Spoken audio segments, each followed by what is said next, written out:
Denazifikasi masih terus berlanjut.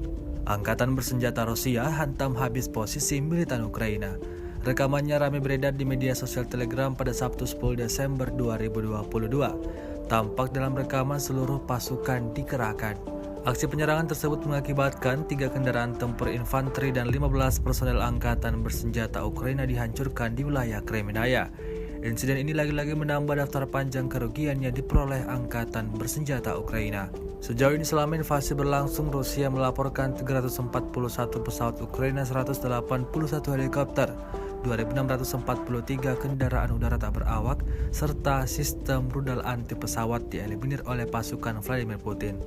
Dari kubu Kiev, Kementerian Pertahanan Ukraina melaporkan 310 tentara Rusia dieliminir dalam 24 jam terakhir.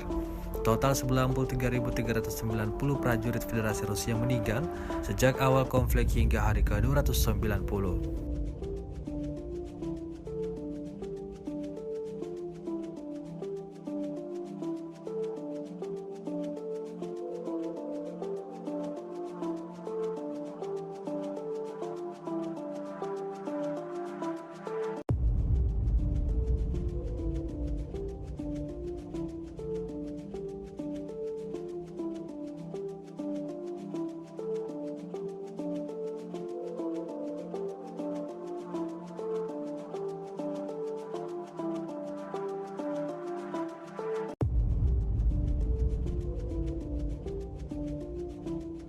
Terima kasih sudah nonton.